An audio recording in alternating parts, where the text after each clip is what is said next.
ಮಾತೃದೇವೋ ಭವ ಪಿತೃದೇವೋ ಭವ. ಆಹಾ, ಎಂಥ ಮಾತು! ಈ ಸನಾತನ ಧರ್ಮದವ್ರನ್ನ ನಾವ್ಯಾಕೆ ಗೌರವ ಕೊಡಬೇಕು ಗೊತ್ತಾ? ಇಂಥ ಒಳ್ಳೊಳ್ಳೆ ಶ್ಲೋಕ ಕೊಟ್ಟಿದ್ದ ಪುಣ್ಯಾತ್ಮರು ಅವರು. ಒಳ್ಳೆಯದು ಯಾರು ಕೊಟ್ಟರೆ ಏನು, ಯಾರು ಏನೋ ಅಂತಾರೆ. ಹಾಗಲ್ಲ, ಪೂಜ್ಯರವರೆಲ್ಲ. ಹಾಗೆಯೇ ಆ ತಂದೆ ತಾಯಿ ನೆನಪು ಮಾಡಿಕೊಳ್ಳೋದೇ ಒಂಥರ ಆನಂದದ ವಿಚಾರ. ನನ್ನ ತಾಯಿ ಅಲ್ಲಿರೋರಿಗೆಲ್ಲ ತುಂಬ ಇಷ್ಟ. ನನ್ನ ಸ್ನೇಹಿತರಿಗಂತೂ ಜೀವ.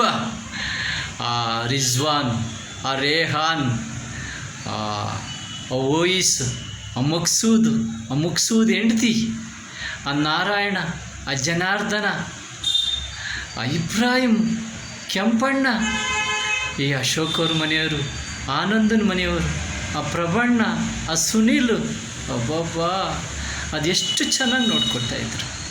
ನಂಜಮ್ಮ ಹೇಗಿದೆಯಾ, ನಂಜಮ್ಮ ಬಾ ಕುತ್ಕೋ, ಎಲ್ಲಿದ್ದಾನೆ ನಾಗ, ಹೇಗಿದ್ದಾನೆ, ನೀನು ಹೆಂಗಿದೆಯಾ, ಎಲ್ಲ ಅಬ್ಬಬ್ಬ ಅದಷ್ಟು ಅನ್ಯೋನ್ಯವಾಗಿ ಕೇಳೋರು. ಭಾಳ ಚೆನ್ನಾಗಿ ನೋಡ್ಕೊಳ್ಳೋರು, ತುಂಬ ಪ್ರೀತಿಯಿಂದ. ಆಮೇಲೆ ಆ ನಿರಂಜನ್ ಮನೆಯವರು, ಅವ್ರು ಎಷ್ಟು ಚೆನ್ನಾಗಿ ನೋಡ್ಕೊಂಡು, ಎಲ್ಲೂ ಹೋಗಬೇಡ ನಂಜಮ್ಮ, ಯಾಕೆ ಅಲ್ಲಿ ಇಲ್ಲಿ ಹೋಗ್ತೀಯಾ, ನಾಗ ಹಿಂಗೆ ಇಲ್ಲೇ ಬರೋಕ್ಕೆ ಹೇಳ್ತೀನಿ ಬಾ, ನಾಗನಿಗೆ ಫೋನ್ ಮಾಡ್ತೀನಿ ಬಾ, ನಾಗ ಇಲ್ಲೇ ಬರ್ತಾನೆ ಬಾ ಅಂತ ಕರೆಯೋರು. ಭಾಳ ಅನ್ಯೂನ್ಯವಾಗಿ ನೋಡ್ಕೊಳ್ಳೋರು. ಒಂದು ಆ ರಾಮ, ಬಲರಾಮ ಮತ್ತು ಆ ಕೃಷ್ಣ, ನಮ್ಮ ತಾಯಿಗಂತೂ ಜೀವ ಅವರು. ಅವ್ರಿಗೂ ನನ್ನ ತಾಯಿ ಅಂದರೆ ಜೀವ. ಭಾಳ ಗೌರವ ಕೊಡೋರು, ಭಾಳ ಪ್ರೀತಿಸೋರು. ಆಮೇಲೆ ನೋಡ್ರಿ, ಒಂದು ಪವಾಡ ಏನಂತ ಗೊತ್ತಾ, ನಮ್ಮಮ್ಮನ್ನ ಯಾರ್ಯಾರು ಚೆನ್ನಾಗಿ ನೋಡ್ಕೊಂಡಿದ್ದಾರೆ ಅವರೆಲ್ಲರೂ ಒಂಥರ ದೊರೆ ಇದ್ದಂಗಿದ್ದಾರೆ. ಎಲ್ರಿಗೂ ಗಂಡು ಮಕ್ಕಳು ರೀ, ಎರಡೆರಡು ಗಂಡು ಮಕ್ಕಳು ನನ್ನ ಫ್ರೆಂಡ್ಸ್ಗೆಲ್ಲ. ಅಲ್ಲಲ್ಲ, ಒಳ್ಳೊಳ್ಳೆ ಕ್ವಾಲಿಫೈಡ್. ಒಬ್ಬ ಎಂತ ಅಲ್ವಾ. ಅವರು ನನ್ನ ತಾಯಿನ ಅಷ್ಟೇ ಪ್ರೀತಿಸ್ತಿದ್ರು. ಪ್ರೀತಿ ಅಂದರೆ ಒಂದು ಪೂಜೆ ಕಾಲ. ಆ ಪೂಜಾ ಫಲನ ಅವರೆಲ್ಲ ಅನುಭವಿಸಿದ್ದಾರೆ. ಅಷ್ಟೇ ಒಳ್ಳೆಯವರು. ನಾನೇ ಸ್ವಲ್ಪ ಕೆಟ್ಟವನು. ನನ್ನ ಫ್ರೆಂಡ್ಸ್ ಎಲ್ಲ ಭಾಳ ಒಳ್ಳೆಯವರು. ಎಲ್ಲರೂ ವೆಜಿಟೇರಿಯನ್ ಸ್ವಲ್ಪ ಜಾಸ್ತಿ, ನಾನ್ ವೆಜ್ ಕಮ್ಮಿ. ಹಾಗೆ ರೀ, ನಮ್ಮಮ್ಮನಿಗೆ ಕೆನರಾ ಬ್ಯಾಂಕ್ ಅನ್ನೋಕ್ಕೆ ಬರ್ತಾ ಇರಲಿಲ್ಲ, ಚಂದ್ರ ಬ್ಯಾಂಕ್ ಅನ್ನೋಡು ನಾವೆಲ್ಲ ಅನ್ನಗಿವು. ಹಾಗೆ ಈಗಲೂ ಮುಸಲ್ಮಾನರು, ಶೆಟ್ರು ಎಲ್ಲರೂ ಏನಾಗ ಎಲ್ಲ ನಿಮ್ಮಮ್ಮ ಕಾಣೋದೇ ಇಲ್ಲ ಅಂತಾರೆ. ಅಷ್ಟು ಪ್ರೀತಿ ನಮ್ಮಮ್ಮನ ಮೇಲೆ ಈಗಲೂ ಕೇಳ್ತಾ ಇರ್ತಾರೆ. ಆಮೇಲೆ ಪಾಪ ಅವಾಗೆಲ್ಲ ಯಾಕೆ ಅಂದರೆ ನಾವು ಅವ್ರಿಗೆಲ್ಲ ಹಾಲು ಕೊಡ್ತಾಯಿದ್ದು, ಹಾಲು ಹಾಕ್ತಾಯಿದ್ದು. ಅವಾಗೆಲ್ಲ ತುಂಬ, ಅದಕ್ಕೆ ಮುಸಲ್ಮಾನರು, ಆ ಶೆಟ್ರುಗಳಿಗೆಲ್ಲ ನಾವು ಸ್ವಲ್ಪ ಅಭಿಮಾನ ಜಾಸ್ತಿ. ಆಮೇಲೆ ನನ್ನ ತಾಯಿ ಅಷ್ಟೇ ಚೆನ್ನಾಗಿ ನೋಡ್ಕೊಳ್ಳೋರು ಎಲ್ಲರೂ. ಆ ಬಲರಾಮ, ಆ ಕೃಷ್ಣ, ವೆಂಕಟೇಶ, ಪಾಪ ಅಷ್ಟೇ ಚೆನ್ನಾಗಿ ನೋಡ್ಕೊಳ್ಳೋರು, ಪುಣ್ಯಾತ್ಮರು. ಅವರು ಎಷ್ಟು ಅಭಾರಿಯಾಗಿದ್ದರೂ ಸಾಲದು. ನಾನು ಋಣಿ, ಚಿರಋಣಿ ನಾನು ಅವ್ರಿಗೆಲ್ಲರಿಗೂ. ಅಷ್ಟೇ ಒಳ್ಳೆ ಜನ ಅವರು, ಅಷ್ಟೇ ತೂಕದ ಜನ.